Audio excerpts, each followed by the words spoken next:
SB news channel प्रस्तुत आजच्या ठळक घडामोडी। मिळकत कराच्या थकबाकीपोटी सोलापूर येथील 2 गाळे आणि 16 रूम सील। जिल्ह्यात 2.5 लाख वीज ग्राहकांकडे 49 कोटींची थकबाकी। नंदीध्वज मिरवणूक मार्गावरील काम तात्काळ पूर्ण करा अशा सूचना महापालिका आयुक्तांनी संबंधित सर्व विभाग प्रमुखांना दिल्या। निर्बीजीकरणासाठी महापालिकेच्या पथकाकडून सोलापूर शहरातील विविध भागातून कुत्र्यांची धरपकड करण्यात येत आहे।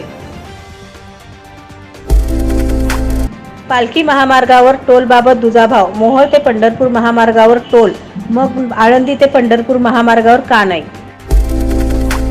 आदिनाथची 515 क्विंटल साखर माजी संचालकांनी परस्पर विकली, प्रशासकीय मंडळ सदस्य संजय गुटाळ व महेश चिवटे यांचा आरोप।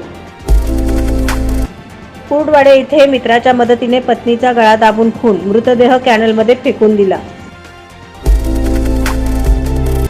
ऊसतोड कामगारांच्या दरवाढीचा निर्णय, शरद पवार पंकजा मुंडे लवाद घेणार, 5 जानेवारीपर्यंत अंतिम निर्णय घेतला जाण्याची शक्यता। करमाळा सालसे महामार्गावर भीषण अपघातात कर्नाटकातील 4 ठार, 5 जण जखमी, धार्मिक कार्यासाठी शिर्डीकडे जाताना काळाचा घाला।